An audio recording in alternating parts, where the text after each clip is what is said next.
سورہ ہود، جیسا کہ ہم سب جانتے ہیں، ہود علیہ السلام پیغمبر تھے، ان کے نام کے اعتبار سے یہ سورہ ہے۔ اور اس سورہ کے بارے میں ہے ایک چیز ہے جو کہ بہت اس کو پڑھنے سے پہلے انسان کو یاد رکھنی چاہیے، اور وہ یہ ہے کہ نبی صلی اللہ علیہ وسلم نے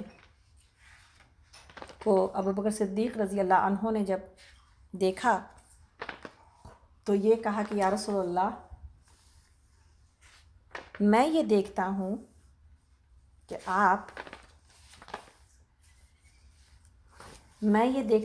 آپ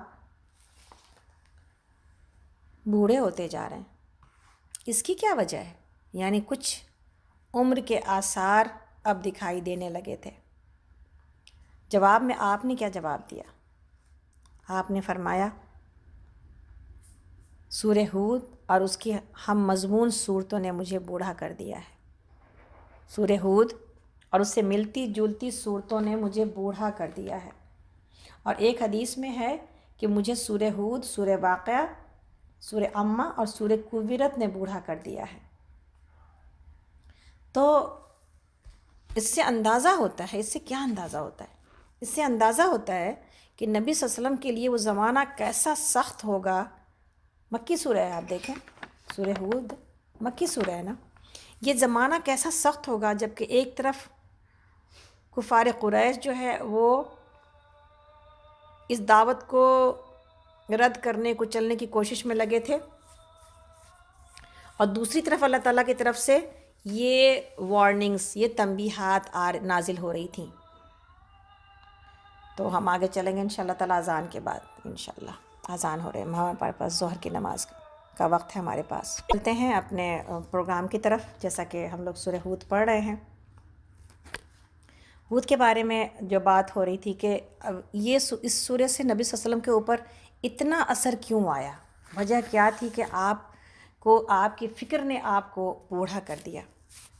کہ ایک طرف تو کفار قریش جو کہ ماننے کا نام نہیں لے رہے تھے، اور ان کی جو ہے ان کا ظلم بڑھتا ہی جا رہا تھا مسلمانوں کے اوپر، اور دوسری طرف اللہ تعالیٰ کی ایسی تنبیہات نازل ہو رہی تھیں کہ جن قوموں نے اپنے رسول کا انکار کیا ان کا کیا حال ہوا۔ تو آپ کو ہر وقت یہ اندیشہ رہتا تھا کہ کہیں اللہ کی دی ہوئی مہلت ختم نہ ہو جائے اور وہ آخری ساتھ نہ آ جائے کہ جب اللہ تعالیٰ کسی قوم کو عذاب میں پکڑ لینے کا فیصلہ کر لیتے ہیں۔ تو یہ اس سورہ کو پڑھتے ہوئے یہی اندازہ ہوتا ہے کہ گویا کہ جیسے یہ سورہ وہ ایسا محسوس ہوتا ہے کہ ایک سیلاب ہے جس کا بند ٹوٹنے کو ہے، ان مشرکین مکہ کے اس انکار کی وجہ سے جو کہ نبی صلی اللہ علیہ وسلم کے ساتھ اور مسلمانوں کے ساتھ انہوں نے جو رویہ رکھا تھا اور جو ان کے ساتھ ظلم اور زیادتی کا معاملہ روا رکھا تھا۔ تو یہ سورہ اسی کی طرف توجہ دلا رہی ہے۔ تو اسی لیے نبی صلی اللہ علیہ وسلم کے دل کے اوپر اس کے یہ اثرات تھے کہ آپ کو فکر نے آپ کے بوڑھا کر دیا۔ تو آپ یہ دیکھیں کہ یہ اپنی قوم کی درد مندی ہے، یہ محبت ہے نا اپنی قوم کی، ورنہ آج کے زمانے میں تو آپ دیکھیں کون کوئی دوسرے کی فکر کے لیے پریشانی اٹھاتا ہے، کون کسی دوسرے کے لیے اپنا وقت لگاتا ہے، کون کسی دوسرے کے لیے اپنی جانیں کھپاتا ہے۔ یہ تو درد مندی ہوتی ہے کہ جس کے اور محبت ہوتی ہے کہ جس کی وجہ سے انسان اس غم میں مبتلا ہو جاتا ہے کہ دنیا سنورے یا نہ سنورے کسی کی، لیکن آخرت اللہ کرے کہ سنور جائے۔ اور نبی صلی اللہ علیہ وسلم کو جو کہ آپ جنت اور دوزخ کا مشاہدہ کر کے آ چکے تھے، آپ کے لیے کتنا معاملہ عجیب تھا کہ جب آپ اپنی ہی قوم کو اپنی آنکھوں سے دوزخ میں جاتے ہوئے دیکھ رہے تھے۔ اللہ اکبر۔ سورہ ہود جو کہ مکی ہے، رکوع اس میں 10 ہیں اور آیات اس میں 123 ہیں، 123۔ بسم اللہ الرحمن الرحیم۔ الف لام را، فرمان ہے جس کی آیتیں پختہ اور مفصل ارشاد ہوئی ہیں ایک دانہ اور باخبر ہستی کی طرف سے کہ تم نہ بندگی کرو مگر صرف اللہ کی، میں اس کی طرف سے تم کو خبردار کرنے والا بھی ہوں اور بشارت دینے والا بھی، اور یہ کہ تم اپنے رب سے معافی چاہو اور اس کی طرف پلٹ آؤ تو وہ ایک مدت خاص تک تم کو اچھا سامان زندگی دے گا اور ہر صاحب فضل کو اس کا فضل عطا کرے گا۔ لیکن اگر تم منہ پھیرتے ہو تو میں تمہارے حق میں ایک بڑے ہولناک دن کے عذاب سے ڈرتا ہوں۔ تم سب کو اللہ کی طرف پلٹنا ہے اور وہ سب کچھ کر سکتا ہے۔ دیکھو یہ لوگ اپنے سینوں کو موڑتے ہیں تاکہ اس سے چھپ جائیں، خبردار جب یہ کپڑوں سے اپنے آپ کو ڈھانپتے ہیں، اللہ ان کے چھپے کو بھی جانتا ہے اور کھلے کو بھی، اور وہ تو ان بھیدوں سے بھی واقف ہے جو سینوں میں ہیں۔ زمین میں چلنے والا کوئی جاندار ایسا نہیں ہے جس کا رزق اللہ کے ذمے نہ ہو، اور جس کے متعلق وہ نہ جانتا ہو کہ وہ کہاں وہ رہتا ہے اور کہاں وہ سونپا جاتا ہے۔ سب کچھ ایک صاف دفتر میں درج ہے۔ یعنی نبی صلی اللہ علیہ وسلم کے پاس جب آتے تھے تو یہ مشرکین مکہ اور جو لوگ تھے وہ اپنے آپ کو آمنا سامنا کرنے سے کتراتے تھے، اپنے آپ کو چھپا کے گزر جاتے تھے، تو اللہ رب العالمین نے اس کی پکڑ کی ہے، اور یہ بھی بتا دیا کہ اللہ تعالیٰ نے تمام جو ہے وہ انسان کا معاملہ،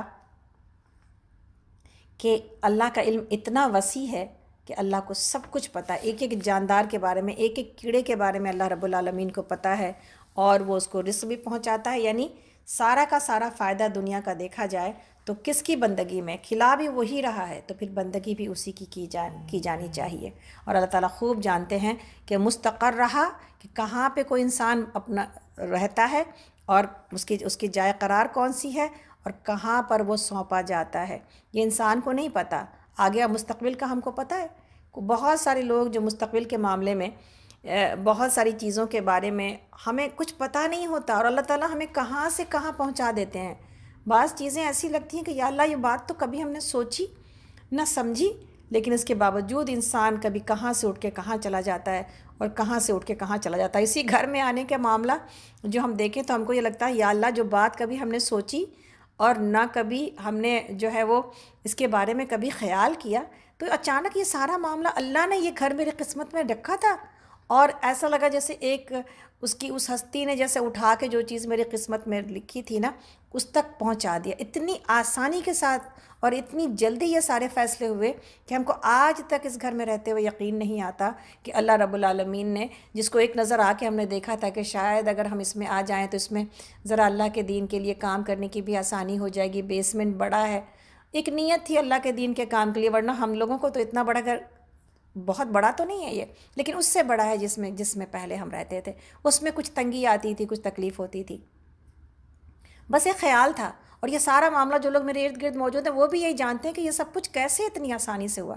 تو ایک چیز جو اللہ رب العالمین نے آپ کی قسمت میں رکھی ہوتی ہے نا وہ آپ تک پہنچ جاتی ہے۔ اور ہم تو ہمیشہ یہ بات کہتے ہیں کہ ان تمام چیزوں میں ہم سب سے زیادہ جو چیز پاتے ہیں کہ میری ابی کی دعائیں ہم کو لگیں، جبکہ 2019 میں ان کے پاس ہم رہے، اور وہاں سے آنے کے بعد کتنی نعمتیں ایسی تھیں، ہم یہ کہتے تھے یہ سال میرے لیے تکلیف دہ سال ہو جائے گا، لیکن یہی سال میرے لیے برکتوں والا سال بن گیا، الحمدللہ رب العالمین۔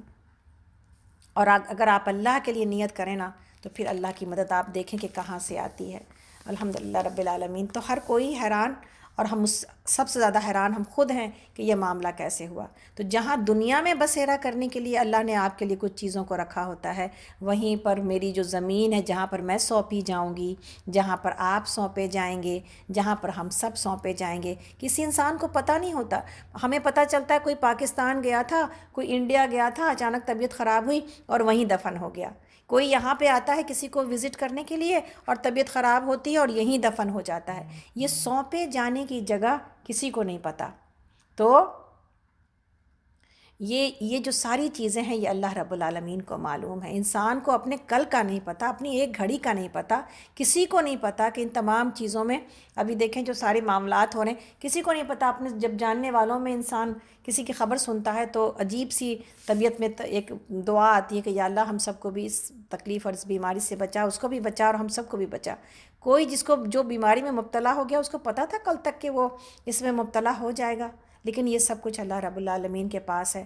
تو میری خوشیاں میرے اللہ کے ہاتھ میں ہیں، میری تکلیفیں میرے اللہ کے ہاتھ میں ہیں، میری جائے قرار میرے اللہ کے ہاتھ میں ہے، اور میرا سونپا جانا اللہ کے ہاتھ میں ہے۔ تو پھر کیسے اس سے غفلت اور کیسے اس سے دعائیں نہ کی جائے، کیسے انسان اس سے غافل رہ کے زندگی گزار سکتا ہے؟ پھر تو ہر لمحے اس بات کی ضرورت موجود ہے نا کہ اسی کو پکارا جائے اور اسی سے مانگا جائے۔ آگے اللہ تعالیٰ فرماتے ہیں کہ اور وہی ہے جس نے آسمانوں اور زمین کو 6 دنوں میں پیدا کیا، جبکہ اس سے پہلے اس کا عرش پانی پر تھا، تاکہ تم کو آزما کر دیکھے تمہیں کون بہتر عمل کرنے والا ہے۔ اب اگر اے محمد صلی اللہ علیہ وسلم آپ کہتے ہیں کہ تم کہتے ہو کہ لوگوں مرنے کے بعد تم دوبارہ اٹھائے جاؤ گے، تو منکرین فوراً بول اٹھتے ہیں کہ یہ تو سری جادوگری ہے، اور اگر ہم ایک خاص مدت تک ان کو سزا کو ٹالتے ہیں تو وہ کہنے لگتے ہیں کہ آخر کس چیز نے اسے روک رکھا ہے۔ سنو جس روز اس سزا کا وقت آ گیا تو پھر وہ کسی کے پھیرے نہ پھر سکے گا، اور وہی چیز ان کو آ گھیرے گی جس کا وہ مذاق اڑا رہے ہیں۔ اگر کبھی ہم انسان کو اپنی رحمت سے نوازنے کے بعد پھر اس سے محروم کر دیتے ہیں تو وہ مایوس ہو جاتا ہے اور ناشکری کرنے لگتا ہے، اور اگر اس مصیبت کے بعد جو اس پر آئی تھی ہم اسے نعمت کا مزہ چکھاتے ہیں تو کہتا ہے میرے تو سارے دلیدر پار ہو گئے۔ پھر وہ پھولے نہیں سماتا اور اکڑنے لگتا ہے۔ اس عیب سے پاک اگر کوئی ہے تو بس وہ لوگ جو صبر کرنے والے ہیں اور نیکوکار ہیں، اور وہی ہیں جن کے لیے درگزر بھی ہے اور بڑا اجر بھی۔ یعنی انسان اللہ تعالیٰ انسان کو جس سیرت کی طرف اور جس کیریکٹر کی طرف لانا چاہتے ہیں کہ انسان کے اوپر کوئی سا بھی معاملہ آ جائے دنیا میں، وہ ہر معاملے میں اللہ رب العالمین سے خوش گمان رہتا ہے اور کبھی بدگمانی نہیں کرتا، اور ہر معاملے کو اپنے لیے خیر ہی سمجھتا ہے۔ تو یہ ایسا سیرت و کردار بنانا یہ ایک دن کا کام نہیں ہے، یہ 24 گھنٹے اس کے اوپر کام کیا جاتا ہے۔ اور 24 گھنٹے کام کیسے ہوتا ہے؟ 24 گھنٹے کام ایسے ہوتا ہے کہ انسان کو جو نعمت بھی ملتی ہے، ایک کھانا ملا، ایک کپ چائے ملی، ایک گھونٹ پانی ملا، ایک اپنے گھر میں کوئی ایسی چیز دکھائی دی جو کہ نعمت کی طرح، ہر چیز تو نعمت ہے لیکن بعض نعمتیں بڑھ چڑھ کے آپ کو ہر دفعہ بتا رہی ہوتی ہیں کہ یہ چیز تو نعمت ہے، یہ کہاں سے مجھے حاصل ہوتی اگر یہ چیز اللہ نے مجھے پہنچائی نہ ہوتی۔ تو یہ ساری چیزیں آپ کو اللہ کا شکر ادا کرنے پر مجبور کر رہی ہوتی ہیں۔ ایسا سیرت و کردار چاہیے ہوتا ہے۔ جب کوئی تکلیف آتی ہے تو اللہ کی طرف سے یہ سمجھ آتی ہے کہ اللہ نے میرے کسی معاملے کے اوپر، کسی نافرمانی کے اوپر گرفت کر لی ہے، تبھی تو یہ تکلیف آئی ہے، یا اللہ رب العالمین مجھے کچھ سکھانا چاہتا ہے، میری تربیت کرنا چاہتا ہے، تبھی تو یہ تکلیف آئی ہے۔ یہ 24 گھنٹے جب اس کے اوپر، اس فکر کے اوپر چلا جاتا ہے نا، تب کہیں جا کے یہ سیرت و کردار بنتا ہے کہ انسان پھر بڑے بڑے اللہ کے فیصلوں پہ بھی راضی ہونا سیکھ جاتا ہے۔ بڑے بڑے جو ہے نا باہر کی تمام چیزیں جو لوگوں کو ڈپریشن میں لے جاتی ہیں، ایمان والے کو سکون مہیا کرتی ہیں۔ وہ کبھی بھی کسی حال میں گھبراتا نہیں، اس لیے کہ وہ جانتا ہے کہ نہ تو لانے پر اس کا کوئی بس اور اختیار ہے، نہ ہٹانے پر اس کا بس اور اختیار ہے، اور یہ ساری چیزیں اللہ کے بس اور اختیار میں ہی ہیں۔ بعض اوقات ایک حدیث ہے کہ جس میں نبی صلی اللہ علیہ وسلم فرماتے ہیں، اس کا مفہوم یہ ہے کہ بعض اوقات انسان اپنی دعاؤں کو مانگ کے مایوس ہونے لگ جاتا ہے دعا سے، تو پھر اللہ تعالیٰ ہنستے ہیں اور اللہ تعالیٰ یہ کہتے ہیں کہ دیکھو دعا تو لگی پڑی ہے، قبولیت تو لگی پڑی ہے ساتھ ہی، لیکن اس کو دکھائی نہیں دے رہی، جذباتی ہو رہا ہے، جلد باز ہو رہا ہے، جلد بازی کی وجہ سے مایوس ہو رہا ہے، تو اس کی جلد بازی پر ہنسنے لگ جاتے ہیں۔ تو جو چیز میری اور آپ کی پہنچ سے باہر ہے، ہم نہیں سمجھتے کہ یہ مصیبت دور ہوگی، کب یہ تکلیف دور ہوگی۔ سب کچھ چھوڑ کے اللہ پر یقین، جس نے ڈالی ہے وہی دور کرے گا، جو 1 منٹ میں لا سکتا ہے وہ 1 منٹ میں دور بھی کر سکتا ہے۔ اس لیے میرے اور آپ کے ہاتھ میں کوئی چیز اگر موجود نہیں ہے تو گھبراہٹ کس چیز کی؟ پھر تو ہم اس سے کسی بھی تکلیف سے وہ سبق حاصل کر جائیں نا۔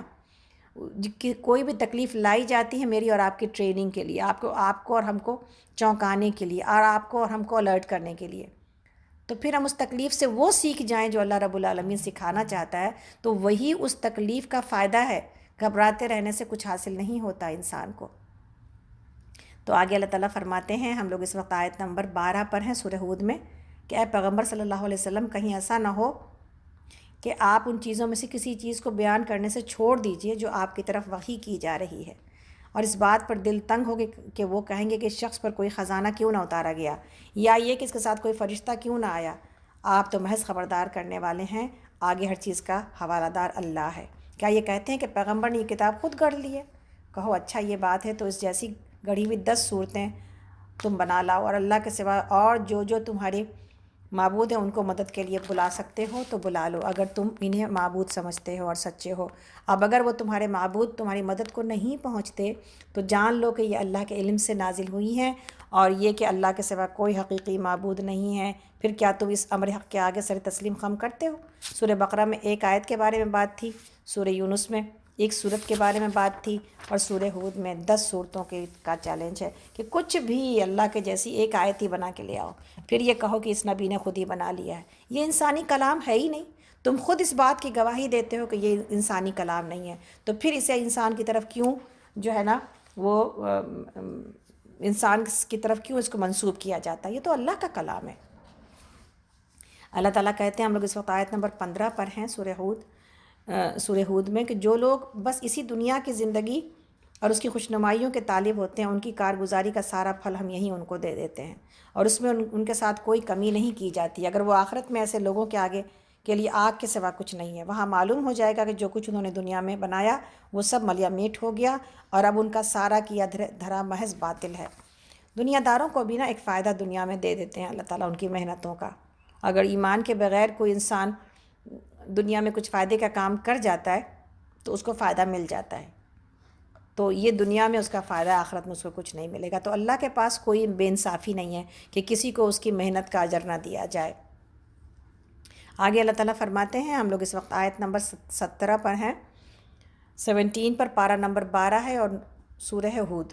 پھر بھلا وہ شخص جو اپنے رب کی طرف سے ایک صاف شہادت رکھتا تھا، اس کے بعد ایک گواہ بھی پروردگار کی طرف سے اس شہادت کی تائید میں آ گیا، اور پہلے موسیٰ کی کتاب رہنما اور رحمت کے طور پر آئی ہوئی تھی، موجود تھی، کیا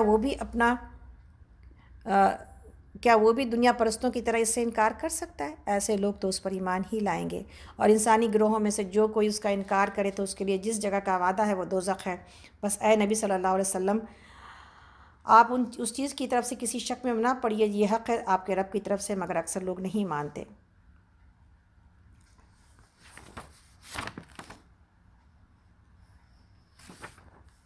اس شخص سے بڑھ کر ظالم اور کون ہوگا جو اللہ پر جھوٹ گڑھے؟ ایسے لوگ اپنے رب کے حضور پیش ہوں گے اور گواہ شہادت دیں گے کہ یہ ہیں وہ لوگ جنہوں نے اپنے رب پر جھوٹ گڑھا تھا۔ سنو، اللہ کی لعنت ہے ظالموں پر، ان ظالموں پر جو اللہ کے راستے سے لوگوں کو روکتے ہیں اور اس کے راستے کو ٹیڑھا کرنا چاہتے ہیں اور آخرت کا انکار کرتے ہیں۔ وہ زمین میں اللہ کو بے بس کرنے والے نہ تھے اور نہ اللہ کے مقابلے میں کوئی ان کا حامی تھا۔ انہیں اب دوہرا عذاب دیا جائے گا، وہ نہ کسی کی سن ہی سکتے تھے اور نہ خود ہی انہیں کچھ سوچتا تھا۔ یہ وہ لوگ ہیں جنہوں نے اپنے آپ کو خود گھاٹے میں ڈالا اور وہ سب کچھ ان سے کھویا گیا جو انہوں نے گڑھ رکھا تھا۔ ضروری ہے کہ وہی آخرت میں سب سے بڑھ کر گھاٹے میں رہے وہ لوگ جو ایمان لائے اور جنہوں نے نیک عمل کیا اور اپنے رب ہی کے ہو کر رہے، تو یقیناً وہ جنتی لوگ ہیں اور جنت میں وہ ہمیشہ رہیں گے۔ ان دونوں فریقوں کی مثال ایسی ہے جیسے ایک آدمی تو ہو اندھا اور بہرا اور دوسرا ہو دیکھنے اور سننے والا۔ کیا یہ دونوں برابر ہو سکتے ہیں؟ کیا تم اس مثال سے کوئی سبق نہیں لیتے؟ نبی صلی اللہ علیہ وسلم نے کہا کہ جب میں نے کسی کو دین جس کسی کے سامنے بھی پیش کیا نا، ہر کسی نے کہیں نہ کہیں تھوڑا سا تردد کیا، تھوڑا سا جھجکا اس پر ایمان لانے میں، سوائے ابو بکر صدیق رضی اللہ عنہ کے، کہ میں نے ابو بکر کے سامنے جیسے ہی یہ دین پیش کیا، انہوں نے بغیر دیر لگائے ہوئے وہ اس کے اوپر ایمان لے آئے۔ تو یہ بصیرت ملتی ہے ایک انسان کو۔ اور مومن کا معاملہ کیسا ہوتا ہے؟ نبی صلی اللہ علیہ وسلم نے فرمایا کہ قیامت کے دن اللہ عز و جل مومن کو اپنے سے قریب کریں گے، یہاں تک کہ اپنا بازو اس پر رکھ دیں گے، اللہ اکبر، اور اسے لوگوں کی نگاہوں سے چھپا لیں گے۔ ایک پردہ ہے کہ درمیان میں وہ پردہ ڈال دیا جائے گا کہ اللہ رب العالمین دنیا والوں سے چھپا کر اپنے سے قریب کر لیں گے اور اپنا بازو اس کے اوپر رکھ دیں گے اور اسے اس کے گناہوں کا اقرار کرائیں گے۔ کیا تجھے اپنا فلاں گناہ یاد ہے؟ اور فلاں بھی اور فلاں بھی، اور یہ اقرار کرتا جائے گا یہاں تک کہ سمجھ لے گا کہ بس اب ہلاک ہوا۔ یعنی ہر طرف تو اب گناہ ہی گناہ ہے اور ساروں کو اقرار کیے بغیر چارہ ہی نہیں ہے، اب یہ سمجھ لے گا کہ اب ہلاک ہوا۔ اس وقت ارحم الراحمین فرمائیں گے کہ میرے بندے، دنیا میں ان پر پردہ ڈالتا رہا تو سن، آج بھی میں انہیں بخشتا ہوں۔ پھر اس کی نیکیوں کا اعمال نامہ اسے دے دیا جائے گا، اور کفار اور منافقین پر 9 گواہ پیش ہوں گے اور وہ کہیں گے کہ یہی وہ ہیں جو اللہ پر جھوٹ بولتے تھے۔ یاد رہے کہ یہ ان ظالموں پر اللہ کی لعنت ہے۔ یہ حدیث بخاری اور مسلم میں موجود ہے۔ گویا کہ ان لوگوں کا گناہ نشر ہوگا، کفار کا اور مشرکین کا اور منافقین کا، اور مومن کا گناہ اللہ اور مومن کے درمیان ہی ہوگا۔ اللہ رب العالمین سے دعا ہے اللہ نے جیسے ہمارا یہاں پردہ رکھا ہے اللہ تعالیٰ آخرت میں بھی رکھے، آمین یا رب العالمین۔ آگے اللہ تعالیٰ فرماتے ہیں، ہم لوگ اس وقت آیت نمبر 25 پر ہیں اور سورہ ہود اور پارہ نمبر 12 ہے۔ ایسے ہی حالات تھے جب ہم نے نوح علیہ السلام کو اس کے قوم کی طرف بھیجا تھا۔ اس نے کہا تھا، میں تم لوگوں کو صاف صاف خبردار کرتا ہوں کہ اللہ کے سوا کسی کی بندگی نہ کرو، اور ورنہ مجھے اندیشہ ہے کہ تم پر ایک روز دردناک عذاب آئے گا۔ پھر جواب میں اس کی قوم کے سرداروں نے اس کی بات ماننے سے انکار کیا تھا، بولے ہماری نظر میں تو تم اس کے سوا کچھ نہیں ہو کہ بس ایک انسان ہو ہم جیسے، اور ہم دیکھ رہے ہیں کہ ہماری قوم میں سے بس ان لوگوں نے جو ہمارے ہاں یعنی ذلیل تھے، بے سوچے سمجھے تمہاری پیروی اختیار کر لی ہے، اور ہم کوئی چیز بھی ایسی نہیں پاتے جس میں تم لوگ ہم سے کچھ بڑھے ہوئے ہو، بلکہ ہم تو تمہیں جھوٹا سمجھتے ہیں۔ اس نے کہا ہے برادران قوم، ذرا سوچو تو صحیح کہ اگر میں اپنے رب کی طرف سے ایک کھلی شہادت پر قائم تھا اور پھر اس نے مجھ کو اپنی خاص رحمت سے بھی نواز دیا، مگر وہ تم کو نظر نہ آئی، تو آخر ہمارے پاس کیا ذریعہ ہے کہ تم ماننا نہ چاہو اور ہم زبردستی اس کو تمہارے جو ہے وہ تمہارے سر کے اوپر چپیک دیں؟ اور اے برادران قوم، میں اس کام پر تم سے کوئی مال نہیں مانگتا، میرا اجر تو اللہ کے ذمے ہے، اور میں ان لوگوں کو دھکے دینے سے راہ جنہوں نے میری بات مانی ہے اور آپ ہی اپنے رب کے حضور جانے والے ہیں، مگر میں دیکھتا ہوں کہ تم لوگ جہالت برت رہے ہو، اور اے قوم، اگر میں ان لوگوں کو دھتکار دوں تو اللہ کی پکڑ سے کون مجھے بچانے آئے گا؟ تم لوگوں کو سمجھ میں کیا اتنی سی بات نہیں آتی؟ اور میں تم سے نہیں کہتا کہ میرے پاس اللہ کے خزانے ہیں، نہ یہ کہتا ہوں کہ میں غیب کا علم رکھتا ہوں، نہ میرا یہ دعویٰ ہے کہ میں فرشتہ ہوں، اور یہ بھی میں نہیں کہہ سکتا کہ میں جن لوگوں کو تمہاری آنکھیں حقارت سے دیکھتی ہیں انہیں اللہ نے کوئی بھلائی نہیں دی ہے، ان کے نفس کا حال اللہ بہتر جانتا ہے، میں ایسا کہوں تو ظالم ہوں گا۔ آخرکار ان لوگوں نے کہا کہ اے نوح، تو نے ہم سے جھگڑا کیا اور بہت کر لیا، اب تو بس وہ عذاب لے آؤ جس کی تم ہمیں دھمکی دیتے ہو اگر سچے ہو۔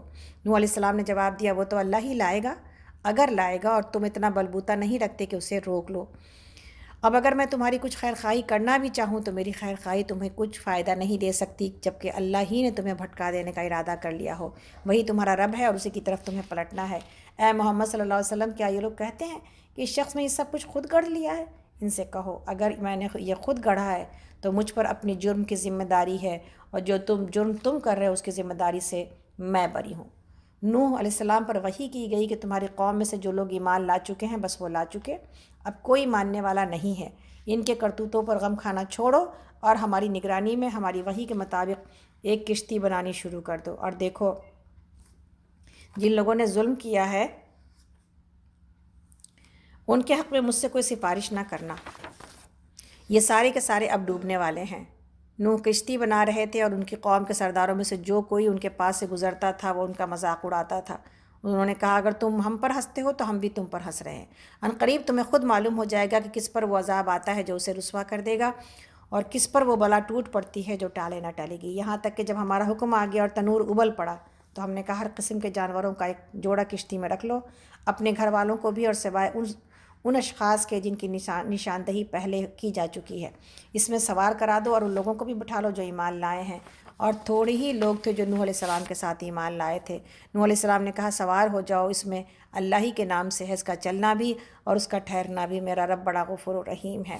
یعنی کہ حدیث میں موجود ہے اور روایتوں میں پایا جاتا ہے کہ نوح علیہ السلام نے 950 سال تک دعوت کا کام کیا اور صرف 80 لوگ ایمان لائے، تو آپ نے ان کو کشتی میں سوار کیا اور پھر یہ کشتی چل پڑی۔ کشتی ان لوگوں کو لے کر چلی جا رہی تھی اور ایک ایک موج پہاڑ کی طرح اٹھ رہی تھی۔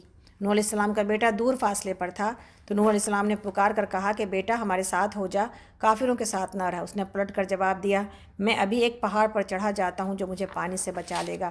نوح نے کہا، آج کوئی چیز اللہ کے حکم سے بچانے والی نہیں ہے سوائے اس کے کہ اللہ ہی کسی پر رحم فرمائے۔ اتنے میں ایک موج دونوں کے درمیان حائل ہو گئی اور وہ بھی ڈوبنے والوں میں شامل ہو گیا۔ اللہ اکبر۔ تو حکم ہوا کہ اے نبی، اے زمین اپنا سارا پانی نگل جا، اور اے آسمان رک جا۔ چنانچہ پانی زمین میں بیٹھ گیا اور فیصلہ چکا دیا گیا، کشتی جودی پر ٹک گئی اور کہہ دیا گیا کہ دور ہوئی ظالموں کی قوم۔ نوح نے اپنے رب کو پکارا، کہا، اے میرے رب، میرا بیٹا میرے گھر والوں میں سے ہے اور تیرا وعدہ سچا ہے اور تو سب حاکموں سے بڑا اور بہتر حکیم ہے۔ جواب میں ارشاد ہوا، اے نوح، وہ تیرے گھر والوں میں سے نہیں ہے، وہ تو ایک بگڑا ہوا کام ہے، لہٰذا تو اس بات کی مجھ سے درخواست نہ کر جس کی حقیقت تو نہیں جانتا۔ میں تجھے نصیحت کرتا ہوں کہ اپنے آپ کو جاہلوں کی طرح نہ بنا لے۔ تو نوح علیہ السلام نے فوراً عرض کیا کہ اے میرے رب، میں تیری پناہ مانگتا ہوں اس سے کہ وہ چیز تجھ سے مانگوں جس کا مجھے علم نہیں ہے، اگر تو نے مجھے معاف نہ کیا اور رحم نہ فرمایا تو میں برباد ہو جاؤں گا۔ حکم ہوا، اے نوح اتر جا، ہماری طرف سے سلامتی اور برکتیں ہیں تجھ پر اور ان گروہوں پر جو تیرے ساتھ ہیں، اور کچھ گروہ ایسے بھی ہیں جن کو ہم کچھ مدت سامان زندگی بخشیں گے، پھر انہیں ہماری طرف دردناک عذاب پہنچے گا۔ اے محمد صلی اللہ علیہ وسلم، یہ غیب کی خبریں ہیں جو ہم آپ کی طرف رہی کر رہے ہیں، اس سے پہلے نہ آپ ان کو جانتے تھے اور نہ ہماری قوم اور نہ آپ کی قوم، پس صبر کرو، انجام کار متقیوں ہی کے حق میں ہے۔ یعنی نوح علیہ السلام کے واقعات میں یہ بتایا جا رہا ہے کہ آپ کو نہ آپ کی قوم آپ کے ساتھ تھی، ایون آپ کی اپنی فیملی یعنی بیٹا آپ کے ساتھ تھا۔ اور نوح علیہ السلام کے اللہ رب العالمین کے فیصلوں پر انبیاء کیسے راضی رہتے ہیں، یعنی 950 سال کی محنت ہے، تو ایک بیٹے کو تو ہدایت دی جا سکتی تھی نا، ایک بیٹے کو بچایا جا سکتا تھا آپ کی ان تمام خدمتوں کو دیکھتے ہوئے، لیکن اللہ رب العالمین کے فیصلے اللہ کے پاس ہوتے ہیں، اللہ نے ان فیصلوں میں کبھی کسی کو شریک نہیں کیا۔ اور اتنی زیادہ محنت کرنے کے بعد بھی کوئی انسان یہ نہیں کہہ سکتا کہ میرے ساتھ ایسا کیوں ہوا، میری اولادیں ایسی کیوں ہو گئیں، یا کچھ اور بھی کوئی معاملہ آئے تو انسان کہے مجھے یہ تکلیفیں کیوں آتی ہیں۔ یہ ساری تکلیفیں آتی ہیں، اللہ کے نبی صلی اللہ علیہ وسلم کے 3 بیٹے آپ کے گود میں دم توڑ گئے اور آپ کے آنسو بہتے رہے، آپ اپنے بچوں کو بچا نہ سکے، سوائے جو ہے نا وہ ایک کہ فاطمہ رضی اللہ عنہا صرف آپ کے بعد فوت ہوئی ہیں، آپ کے سارے بچے آپ کے سامنے فوت ہوئے ایک کے بعد ایک، اور آپ کو سب کا غم اور سب کی تکلیف لگی۔ تو یہ سب کچھ ہے، اللہ کے راستے میں آتی ہیں یہ چیزیں، اور انبیاء کی سیرت میں ہم یہ دیکھتے ہیں کہ انہوں نے اللہ کی مرضی کے آگے سر تسلیم خم کر دیا۔ آگے اللہ تعالیٰ فرماتے ہیں، ہم لوگ اس وقت آیت نمبر 50 پر ہیں اور سورہ ہود ہے اور پارہ نمبر 12 ہے، اور عاد کی طرف ہم نے ان کے بھائی ہود کو بھیجا۔ ہود علیہ السلام کو اس نے کہا، اے برادران قوم، اللہ کی بندگی کرو، تمہارا کوئی الہ اس کے سوا نہیں ہے، تم نے محض جھوٹ گڑھ رکھے ہیں۔ اے برادران قوم، اس کام پر میں تم سے کوئی اجر نہیں چاہتا، میرا اجر تو اس کے ذمہ ہے جس نے مجھے پیدا کیا ہے، کیا تم عقل سے ذرا کام نہیں لیتے؟ اور اے میری قوم کے لوگوں، اپنے رب سے معافی چاہو، پھر اس کی طرف پلٹو، وہ تم پر آسمان کے دہانے کھول دے گا اور تمہاری موجودہ قوت پر مزید قوت کا اضافہ کرے گا۔ انہوں نے جواب دیا، اے ہود، تو ہمارے پاس کوئی صریح شہادت لے کر نہیں آیا ہے، اور تیرے کہنے سے ہم اپنے معبودوں کو نہیں چھوڑ سکتے، اور تجھ پر ہم ایمان لانے والے نہیں ہیں، ہم تو یہ سمجھتے ہیں کہ تیرے اوپر ہمارے معبودوں میں سے کسی کی مار پڑ گئی ہے۔ ہود نے کہا، میں اللہ کی شہادت پیش کرتا ہوں اور تم گواہ رہو کہ یہ جو اللہ کے سوا دوسروں کو تم نے خدائی میں شریک ٹھہرا رکھا ہے، اس سے میں بیزار ہوں۔ تم سب کے سب مل کر میرے خلاف اپنی کرنی میں کسر نہ اٹھا رکھو اور مجھے ذرا مہلت نہ دو، میرا بھروسہ اللہ پر ہے جو میرا رب بھی ہے اور تمہارا رب بھی، کوئی جاندار ایسا نہیں جس کی چوٹی اس کے ہاتھ میں نہ ہو، بے شک میرا رب سیدھی راہ پر ہے، اگر تم منہ پھیرتے ہو تو پھیر لو، جو پیغام دے کر میں تمہارے پاس بھیجا گیا تھا وہ میں تم کو پہنچا چکا ہوں، اب میرا رب تمہاری جگہ دوسری قوم کو اٹھائے گا اور تم اس کا کچھ نہ بگاڑ سکو گے، یقیناً میرا رب ہر چیز پر نگراں ہے۔ پھر جب ہمارا حکم آ گیا تو ہم نے اپنی رحمت سے ہود کو اور ان لوگوں کو جو اس کے ساتھ ایمان لائے تھے نجات دے دی اور ایک سخت عذاب سے انہیں بچا لیا۔ یہ ہیں عاد، اپنے رب کی آیات سے انہوں نے انکار کیا اور اس کے رسولوں کی بات نہ مانی اور ہر جبار دشمن حق کی پیروی کرتے رہے، آخرکار اس دنیا میں بھی ان پر پھٹکار پڑی اور قیامت کے روز بھی۔ سنو، عاد نے اپنے رب سے کفر کیا، سنو دور پھینک دیے گئے عاد، ہود کی قوم کے لوگ۔ اللہ اکبر۔ اللہ تعالیٰ باری باری تمام پیغمبروں کی قوم کے بارے میں بتاتے چلے جا رہے ہیں کہ کس طرح اللہ کی بات کا انکار کرنے کی وجہ سے ان کے اوپر اللہ کے عذاب میں وہ گرفتار ہو گئے اور سب کی بربادی ایسی ہوئی کہ پھر کبھی وہ نہ پلٹے۔ اللہ تعالیٰ آگے فرماتے ہیں، سمود کی باری ہے اب کہ سمود کی طرف ہم نے ان کے بھائی صالح کو بھیجا، اس نے کہا، میری قوم کے لوگوں، اللہ کی بندگی کرو، اس کے سوا تمہارا کوئی خدا نہیں، وہی ہے جس نے تم کو زمین سے پیدا کیا اور یہاں تم کو بسایا ہے، لہٰذا تم اسی سے معافی چاہو اور اسی کی طرف پلٹ کر آؤ، یقیناً میرا رب قریب ہے اور وہ دعاؤں کا جواب دینے والا ہے۔ انہوں نے کہا، اے صالح، اس سے پہلے تو ہمارے درمیان ایسا شخص تھا جس سے بڑی توقعات وابستہ تھی، کیا تم ہمیں ان معبودوں کی پرستش یعنی عبادت سے روکنا چاہتا ہے جس کی عبادت ہمارے باپ دادا کرتے تھے؟ تو جس طریقے کی طرف ہمیں بلا رہا ہے اس کے بارے میں ہم کو سخت شبہ ہے کہ جس نے ہمیں خلجان میں یعنی کہ جس کی وجہ سے ہم شک میں پڑ گئے ہیں۔ صالح علیہ السلام نے کہا کہ ایک برادران قوم، تم نے کچھ اس بات پر بھی غور کیا کہ اگر میں اپنے رب کی طرف سے ایک صاف شہادت رکھتا تھا اور پھر اس نے اپنی رحمت سے بھی مجھ کو نواز دیا تو اس کے بعد اللہ کی پکڑ سے مجھے کون بچائے گا؟ اگر میں اس کی نافرمانی کروں تم میرے کس کام آ سکتے ہو سوائے اس کے کہ مجھے اور زیادہ خسارے میں یعنی نقصان میں ڈال دو۔ اور میری قوم کے لوگوں، دیکھو یہ اللہ کی اونٹنی تمہارے لیے ایک نشانی ہے، اسے اللہ کے زمین میں چرنے کے لیے آزاد چھوڑ دو، اس سے ذرا جو ہے وہ چھیڑخانی نہ کرنا، ورنہ کچھ زیادہ دیر نہ گزرے گی کہ تم پر اللہ کا عذاب آ جائے گا۔ مگر انہوں نے اونٹنی کو مار ڈالا۔ اس پر صالح علیہ السلام نے ان کو خبردار کر دیا کہ بس اب 3 دن اپنے گھروں میں اور رہ بس لو، یہ ایسی میعاد ہے جو جھوٹی نہ ثابت ہوگی۔ آخرکار جب ہمارے فیصلے کا وقت آ گیا تو ہم نے اپنی رحمت سے صالح کو اور ان لوگوں کو جو ان کے ساتھ ایمان لائے تھے بچا لیا، اور اس دن کی رسوائی سے ان کو محفوظ رکھا۔ بے شک آپ کا رب ہی دراصل طاقتور ہے اور بالادست ہے۔ رہے وہ لوگ جنہوں نے ظلم کیا تھا تو ایک سخت دھماکے نے ان کو دھر لیا اور پکڑ لیا، اور وہ اپنی بستیوں میں اس طرح بے حس و حرکت پڑے کہ پڑے رہ گئے گویا وہ وہاں کبھی بسے ہی نہ تھے۔ سنو سمود نے اپنے رب سے کفر کیا، سنو دور پھینک دیے گئے سمود۔ یعنی یہ وہ قومیں ہیں جو کہ اتنی بڑی اور ایسے جثے میں بڑی تھیں اور طاقت میں اتنی عظیم تر تھیں کہ جن کو اپنی طاقت کا غرہ تھا، اور پہاڑوں میں گھروں کو تراش کے رہتی تھیں، اور اللہ رب العالمین نے ایسی قوموں کو محض ایک چیخ اور ایک ہوا نے ان کو تنکوں کی طرح اڑا اڑا کے پٹخ دیا۔ تو یہ سب کچھ چیزیں تھیں جس سے کہ یہ سب ہلاک ہوئے، اور یہی وہ باتیں تھیں جو نبی صلی اللہ علیہ وسلم کے دل کے اوپر ایسی جو ہے اس فکر کے اوپر بہت تکلیف دہ تھیں کہ اگر اللہ نے جو ہے اگر میری قوم ایمان لے کے نہ آئی تو شاید کہیں ہلاک نہ کر دی جائے۔ آگے اللہ تعالیٰ فرماتے ہیں، ہم لوگ آیت نمبر 69 پر ہیں، اور دیکھو ابراہیم علیہ السلام کے پاس ہمارے فرشتے جو خوشخبری لے کے پہنچے تو کہا کہ تم پر سلام ہو۔ ابراہیم علیہ السلام نے جواب دیا، تم پر بھی سلام ہو۔ پھر کچھ دیر نہ گزری کہ ابراہیم علیہ السلام ایک بھنا ہوا بچڑا ان کی مہمان نوازی کے لیے لے آئے، مگر جب دیکھا کہ ان کے ہاتھ کھانے پر نہیں بڑھتے تو وہ ان سے شک میں پڑ گئے اور دل میں ان سے خوف محسوس کرنے لگے۔ انہوں نے کہا، ڈرو نہیں، ہم تو لوط علیہ السلام کے قوم کی طرف بھیجے گئے ہیں۔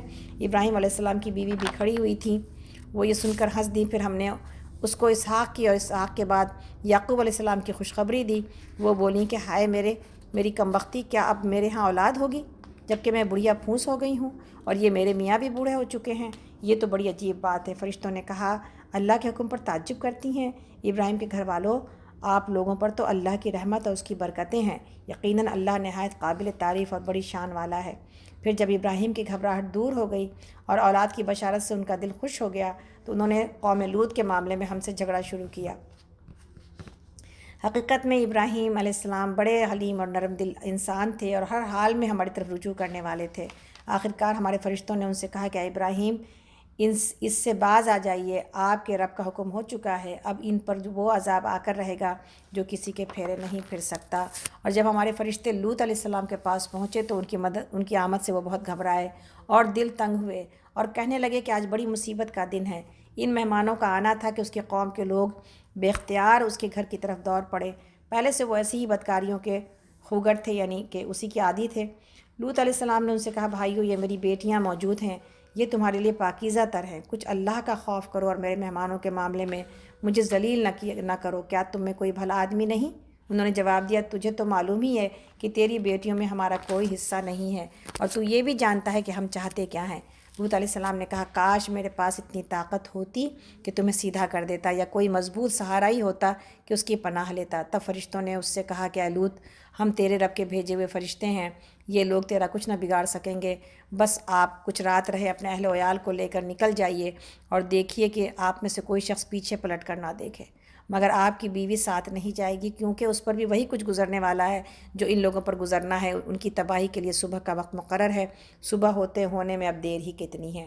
پھر جب ہمارے فیصلے کا وقت آ پہنچا تو ہم نے اس بستی کو تلپٹ کر دیا اور اس پر پکی ہوئی مٹی کے پتھر تابڑ توڑ برسائے، جن میں سے ہر پتھر تیرے رب کے یہاں نشان زدہ تھا، اور ظالموں سے یہ سزا کچھ دور نہیں ہے۔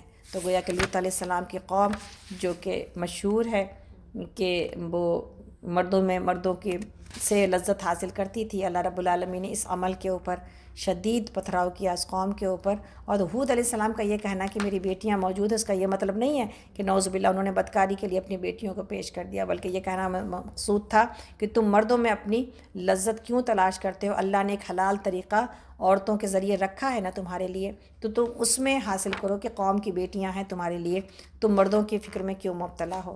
تو اللہ رب العالمین نے ساری یہ باتیں بتا کے یہ بات بتائی کہ کس طرح یہ عمل اللہ کے نزدیک اتنا ناپسندیدہ ہے اور اتنا مکروہ ہے کہ اللہ نے پتھروں کی بارش کی ہے ایسے لوگوں کے اوپر جنہوں نے انسان کے حلال طریقے کو چھوڑ کر حرام پر اور جائز اور پاکیزگی کو چھوڑ کر شرمناکی کا راستہ اختیار کیا۔ اللہ تعالی ہم سب کو معاف کرے، جبکہ آج دنیا میں ہر جگہ یہ تمام باتیں سننے کو ملتی ہیں۔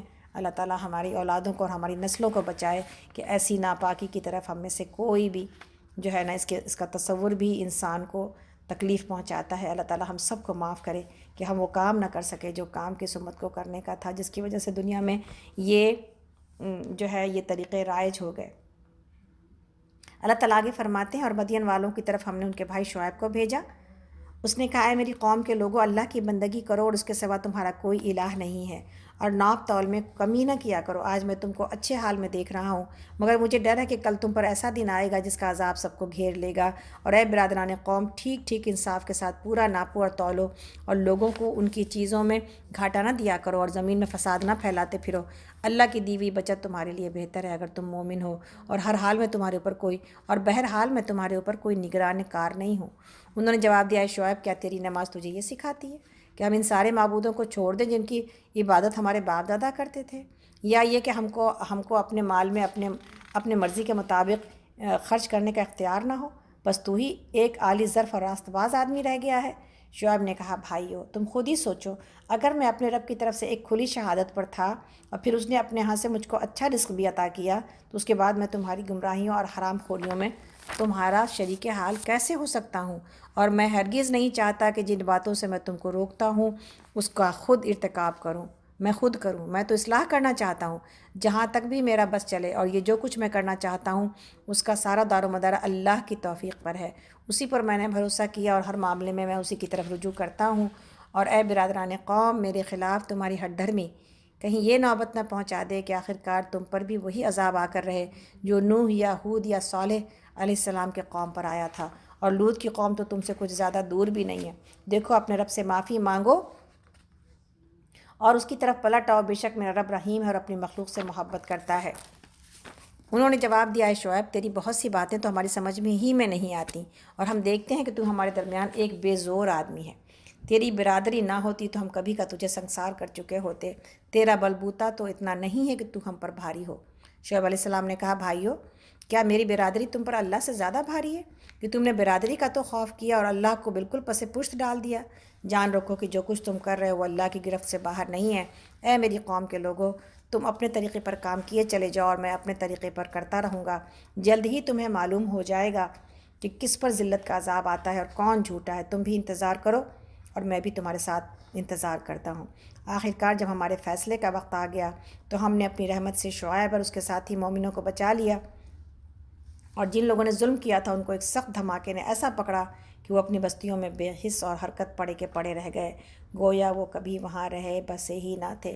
سنو، مدین والے بھی دور پھینک دیے گئے جس طرح سمود پھینکے گئے تھے، اور موسیٰ علیہ السلام کو ہم نے اپنی نشانیاں اور کھلی سند ماموریت کے ساتھ فرعون اور اس کے سلطنت کی طرف بھیجا، مگر انہوں نے فرعون کے حکم کی پیروی کی، حالانکہ فرعون کا حکم راستی پڑنا تھا۔ قیامت کے روز وہ اپنی قوم کے آگے آگے ہوگا اور اپنی پیشوائی میں انہیں دوزخ کی طرف لے جائے گا۔ کیسی بدتر جائے ورود ہے جس پر کوئی پہنچے، اور ان لوگوں پر دنیا میں بھی لعنت پڑی اور قیامت کے روز بھی پڑے گی۔ کیسا برا صلہ ہے یہ جو کسی کو ملے۔ یہ چند بستیوں کی داستانیں ہیں جو ہم آپ کو سنا رہے ہیں۔ ان میں سے بعض اب بھی کھڑی ہیں اور بعض کی فصل کٹ چکی ہے۔ ہم نے ان پر ظلم نہیں کیا، انہوں نے آپ ہی اپنے اوپر ستم ڈھایا، اور جب اللہ کا حکم آ گیا تو ان کے وہ معبود جنہیں وہ اللہ کو چھوڑ کر پکارا کرتے تھے ان کے کچھ کام نہ آ سکے، اور انہوں نے ہلاکت اور بربادی کے سوا کچھ فائدہ نہ دیا۔ آپ کا رب جب کسی ظالم بستی کو پکڑتا ہے تو پھر اس کی پکڑ ایسی ہی ہوا کرتی ہے، فی الباقی اس کی پکڑ بڑی سخت اور دردناک ہوتی ہے۔ اصل بات یہ کہ اس میں ایک نشانی ہے ہر اس شخص کے لیے جو عذاب آخرت کا خوف کرے۔ وہ ایک دن ہوگا جس میں سب لوگ جمع ہوں گے، اور پھر جو کچھ اس روز ہوگا وہ سب کی آنکھوں کے سامنے ہوگا۔ ہم اس کے لانے میں کچھ زیادہ تاخیر نہیں کر رہے، بس ایک گنی چنی مدت اس کے لیے مقرر ہے۔ جب وہ آئے گا تو کسی کو بات کرنے کی مجال نہ ہوگی، الا یہ کہ اللہ کی اجازت سے کچھ عرض کرے۔ پھر کچھ لوگ اس روز بدبخت ہوں گے اور کچھ نیک بخت ہوں گے۔ جو بدبخت ہوں گے وہ دوزخ میں جائیں گے، جہاں گرمی اور پیاس کی شدت سے وہ ہانپیں گے اور پھنکارے ماریں گے، اور اسی حالت سے میں وہ ہمیشہ رہیں گے جب تک کہ زمین اور آسمان قائم ہیں، الا یہ کہ تیرا رب کچھ اور چاہے۔ بے شک تیرا رب پورا اختیار رکھتا ہے کہ جو چاہے کرے۔ رہے وہ لوگ جو نیک بخت نکلیں گے تو وہ جنت میں جائیں گے اور وہاں ہمیشہ رہیں گے جب تک زمین اور آسمان قائم ہیں، الا یہ کہ تیرا رب کچھ اور چاہے۔ ایسی بخشش ان کو ملے گی جس کا سلسلہ کبھی ختم نہ ہوگا۔ بس اے نبی صلی اللہ علیہ وسلم، آپ ان معبودوں کی طرف سے کسی شک میں نہ رہیے کہ جن کی یہ لوگ عبادت کر رہے ہیں، یہ تو بس لکیر کے فقیر بنے ہوئے ہیں، اسی طرح پوجا پاٹ کیے جا رہے ہیں جس طرح پہلے ان کے باپ دادا کرتے تھے، اور ہم ان کا حصہ انہیں بھرپور دیں گے بغیر اس کے کہ اس میں کچھ کاٹ کسر ہو۔ ہم اس سے پہلے موسیٰ علیہ السلام کو بھی کتاب دے چکے ہیں اور اس کے بارے میں بھی اختلاف کیا گیا تھا، جس طرح آج اس کتاب کے بارے میں کیا جا رہا جو تمہیں دی گئی ہے۔ اگر تیرے رب کی طرف سے ایک بات پہلے سے طے نہ کر دی گئی ہوتی تو ان اختلاف کرنے والوں کے درمیان کبھی کا فیصلہ چکا دیا گیا ہوتا۔ یہ واقعہ ہے کہ یہ لوگ اسی کی طرف سے شک اور خلجان میں پڑے ہوئے ہیں، اور یہ بھی واقعہ ہے کہ تیرا رب انہیں ان کے اعمال کا پورا پورا بدلہ دے کر رہے گا۔ یقیناً وہ ان سب کی کرتوتوں سے، حرکتوں سے باخبر ہے۔ بس اے محمد صلی اللہ علیہ وسلم، آپ اور آپ کے وہ ساتھی جو کفر اور بغاوت سے ایمان اور اطاعت کی طرف پلٹ آئے ہیں، ٹھیک ٹھیک راہ راست پر ثابت قدم رہیے جیسا کہ آپ کو حکم دیا گیا ہے، اور بندگی کی حد سے آگے نہ بڑھیے۔ جو کچھ آپ کر رہے ہیں اس پر آپ کے رب کی نگاہ ہے۔ ان ظالموں کی طرف ذرا نہ جھکیے ورنہ جہنم کی لپیٹ میں آ جائیے گا، اور آپ کو کوئی ایسا ولی اور سرپرست نہ ملے گا جو اللہ سے آپ کو بچا سکے، اور کہیں سے آپ کو مدد نہ پہنچے گی۔ اور دیکھیے، نماز قائم کریے دن کے دونوں سروں پر اور کچھ رات گزرنے پر، اور در حقیقت نیکیاں برائیوں کو دور کر دیتی ہیں۔ یہ ایک یاد دہانی ہے ان لوگوں کے لیے جو اللہ کو یاد رکھنے والے ہیں۔ اور صبر کیجیے، اللہ نیکی کرنے والوں کا اجر کبھی ضائع نہیں کرتا۔ پھر کیوں نہ ان قوموں میں جو تم سے پہلے گزر چکی ہیں ایسے اہل خیر موجود رہے جو لوگوں کو زمین میں فساد برپا کرنے سے روکتے۔ ایسے لوگ نکلے بھی تو بہت کم جن کو ہم نے ان قوموں میں سے بچا لیا، ورنہ ظالم لوگ تو انہی مزوں کے پیچھے پڑے رہے جن کے سامان انہیں فراوانی کے ساتھ دیے گئے تھے، اور وہ مجرم بن کر رہے۔ تیرا رب ایسا نہیں ہے کہ بستیوں کو ناحق تباہ کرے حالانکہ ان کے باشندے اصلاح کرنے والے ہوں۔ بے شک آپ کا رب اگر چاہتا تو تمام انسانوں کو ایک گروہ بنا سکتا تھا، مگر اب تو وہ مختلف طریقوں ہی پر چلتے رہیں گے، اور بے راہ رویوں سے صرف وہی لوگ بچیں گے جن پر آپ کے رب کی رحمت ہے۔ اسی آزادی انتخاب اور اختیار کے لیے ہی تو اس نے انہیں پیدا کیا تھا، اور آپ کے رب کی وہ بات پوری ہو گئی جو اس نے کہی تھی کہ میں جہنم کو جن اور انسان سے بھر دوں گا۔ اور اے محمد صلی اللہ علیہ وسلم، یہ پیغمبروں کے قصے جو ہم آپ کو سناتے ہیں، یہ وہ چیزیں ہیں جن کے ذریعے سے ہم آپ کے دل کو مضبوط کرتے ہیں۔ ان کے اندر آپ کو حقیقت کا علم ملا، اور ایمان لانے والوں کو نصیحت اور بیداری نصیب ہوئی۔ رہے وہ لوگ جو ایمان نہیں لاتے تو ان سے کہہ دیجئے کہ تم اپنے طریقے پر کام کرتے رہو اور ہم اپنے طریقے پر کیے جاتے ہیں۔ انجام کار یعنی رزلٹ کا تم بھی انتظار کرو اور ہم بھی منتظر ہیں۔ آسمانوں اور زمین میں جو کچھ چھپا ہوا ہے سب اللہ کے قبضہ قدرت میں ہے، اور سارا معاملہ اسی کی طرف رجوع کیا جاتا ہے۔ پس اے نبی صلی اللہ علیہ وسلم، آپ اس کی بندگی کیجئے اور اسی پر بھروسہ رکھیے۔ جو کچھ آپ کر رہے ہیں، آپ لوگ کر رہے ہیں، آپ کا رب اس سے بے خبر نہیں ہے۔ سورہ ہود یہاں پر مکمل ہوتی ہے، جیسا کہ سب بات بتائی جا رہی۔ اصلاح کا کام اللہ نے کہا کہ کچھ لوگ ہوں جو اصلاح کا کام کر رہے ہوں جس کی وجہ سے لوگوں کی مغفرت کر دی جائے، تو اصلاح کے کام میں ہماری بھی نجات ہے اور ان لوگوں کی بھی نجات ہے جس کے لیے کی جاتی ہے۔ یہاں پر اللہ تعالیٰ نے ایمان والوں کو نماز کی طرف بلایا ہے۔ نماز کے بارے میں صحیح حدیث میں ہے، ہم سب جانتے ہیں، لیکن اس کو پڑھ کے انشاءاللہ تعالیٰ مکمل کریں گے تاکہ یہ میرے لیے اور آپ کے لیے خوشخبری ہو جائے کہ کس طرح ہم دنیا میں رہتے ہوئے اپنے گناہوں سے پاک ہو سکتے ہیں۔ نبی صلی اللہ علیہ وسلم نے فرمایا کہ بتلاؤ، اگر تم میں سے کسی مکان کے دروازے پر نہر جاری ہو اور وہ اس میں ہر دن 5 مرتبہ غسل کرتا ہو تو کیا اس کے جسم پر ذرا بھی میل باقی رہ جائے گا؟ لوگوں نے کہا ہرگز نہیں۔ کیسی اچھی مثال ہے۔ ہم اس کو سنتے ہیں اور سن کے ہم سنی ہو چکے ہیں، لیکن اگر اس کو ہم غور کریں کہ کس طرح انسان نماز نہیں پڑھتا بلکہ اپنے ایک ایسے نہر میں ڈبکی لگاتا ہے جو اسے پاک کر دیتی ہے، تو نبی صلی اللہ علیہ وسلم نے فرمایا کہ بس یہی مثال ہے 5 نمازوں کی کہ ان کی وجہ سے اللہ تعالیٰ خطائیں اور گناہ معاف فرما دیتا ہے۔ نبی صلی اللہ علیہ وسلم نے فرمایا کہ اللہ تعالیٰ، اور یہ حدیث مسلم کی تھی، اور آگے اللہ تعالیٰ فرماتے ہیں کہ مسند احمد میں ہے کہ ہر نماز اپنے سے پہلے کی خطاؤں کو مٹا دیتی ہے۔ اسی طرح نبی صلی اللہ علیہ وسلم نے فرمایا، مسند احمد کی حدیث ہے کہ اللہ تعالیٰ نے جس طرح تم میں روزیاں تقسیم فرمائی ہیں نا، اخلاق بھی تقسیم فرمائے ہیں۔ اللہ تعالیٰ دنیا تو اسے بھی دیتا ہے جس سے وہ خوش ہو، اور اسے بھی جس سے وہ غضبناک ہو، لیکن دین صرف انہی کو دیتا ہے جن سے اسے محبت ہو۔ بس جسے دین مل جائے یقیناً اللہ تعالیٰ اس سے محبت رکھتا ہے۔ اس کی قسم جس کے ہاتھ میں میری جان ہے، بندہ مسلمان نہیں ہوتا جب تک کہ اس کا دل اور اس کی زبان مسلمان نہ ہو جائے، اور نہ بندہ ایماندار ہوتا ہے جب تک کہ اس کے پڑوسی اس کی ایذاؤں سے بے فکر نہ ہو جائیں۔ لوگوں نے پوچھا ایذائیں یعنی تکلیفیں کیا کیا ہیں؟ فرمایا کہ دھوکہ اور ظلم۔ اور سنو، جو شخص مال حرام کمائے پھر اس میں سے خرچ کرے، اللہ اسے برکت سے محروم رکھتا ہے۔ اگر وہ اس میں سے صدقہ کرے تو قبول نہیں ہوتا، اور جتنا کچھ اپنے بعد باقی چھوڑ مرے وہ سب اس کے لیے آگ اور دوزخ کا توشہ بنتا ہے۔ یاد رکھو، اللہ تعالیٰ برائی کو برائی سے نہیں مٹاتا بلکہ برائی کو بھلائی سے مٹاتا ہے۔ اور حدیث میں ہے کہ نبی صلی اللہ علیہ وسلم نے فرمایا، ابو عثمان رضی اللہ عنہ کا بیان ہے کہ میں رحمۃ اللہ علیہ کا بیان ہے کہ میں حضرت سلمان رضی اللہ عنہ کے ساتھ تھا۔ انہوں نے ایک درخت کے خشک شاخ کو یعنی خشک ڈنڈی کو پکڑ کے اسے جھنجھوڑا تو تمام خشک پتے جھڑ گئے۔ پھر فرمایا، ابو عثمان تم پوچھتے نہیں ہو کہ میں نے یہ کیوں کیا؟ میں نے کہا ہاں۔ انہوں نے کہا اسی طرح میرے ساتھ رسول اللہ صلی اللہ علیہ وسلم نے کیا۔ پھر فرمایا، جب بندہ مسلمان اچھی طرح وضو کر کے 5 نمازیں ادا کرتا ہے تو اس کے گناہ ایسے ہی جھڑ جاتے ہیں جیسے اس خشک شاخ کے پتے جھڑ گئے۔ پھر آپ نے یہ آیت تلاوت فرمائی۔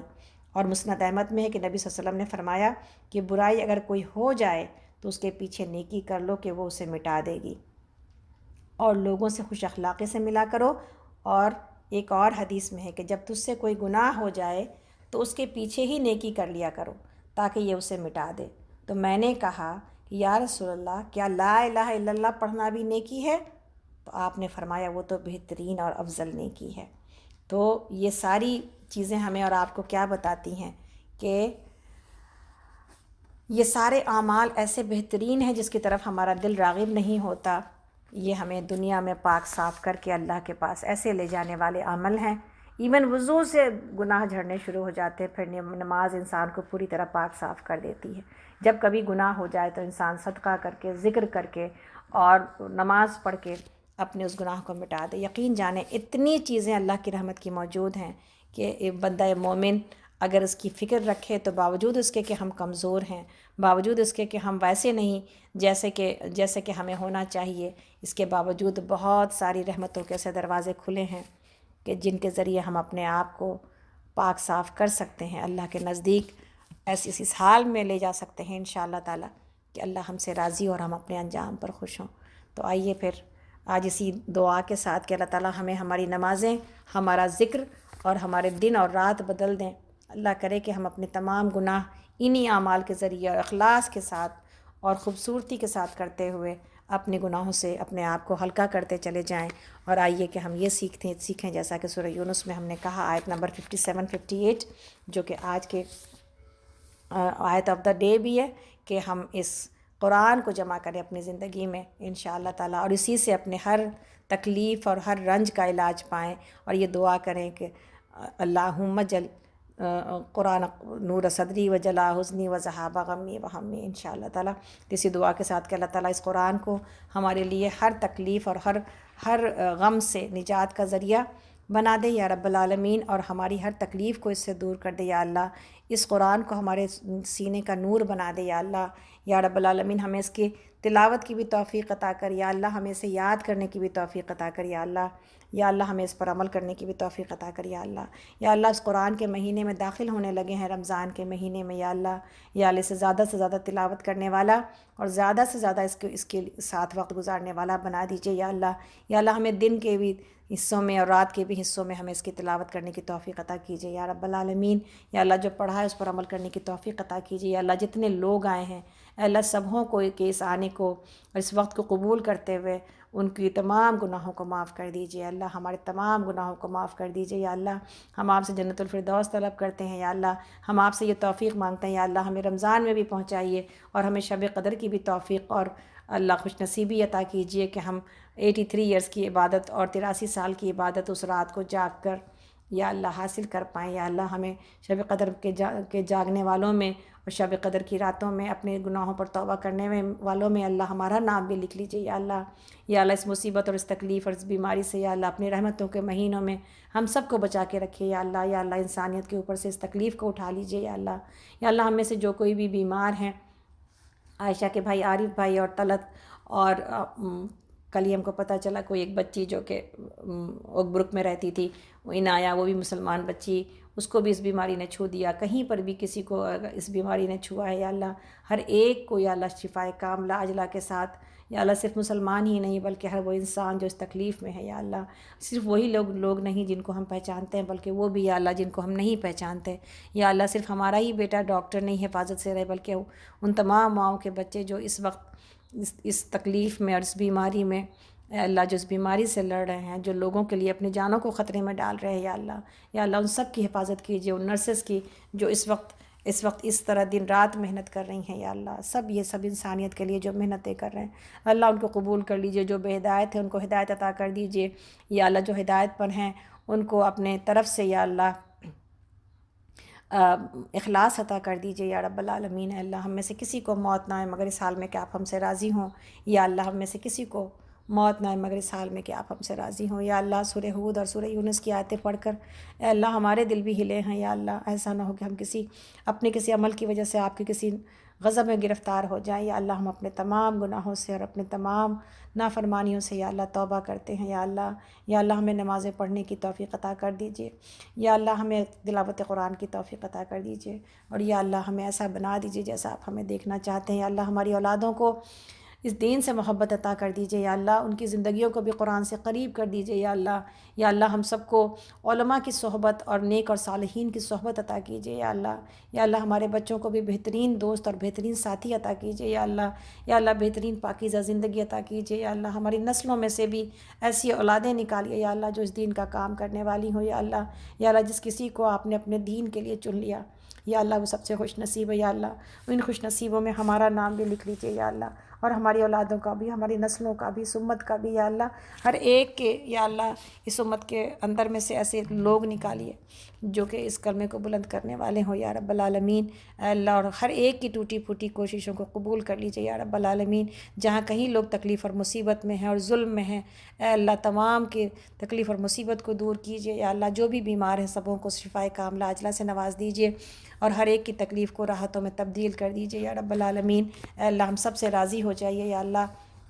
یا اللہ ہم سب کے بیٹھنے اور آنے کو قبول کر لیجیے اور وقت میں برکت عطا کیجیے یا اللہ۔ جو لوگ کے آئے اور جنہوں نے اتنا وقت لگایا ہے میرے ساتھ یا اللہ، ان سب کو یا اللہ بہترین اس وقت کے دینے پر، اس تکلیف پر، اس بیٹھنے پر، اس مشقت پر نواز دیجیے یا اللہ۔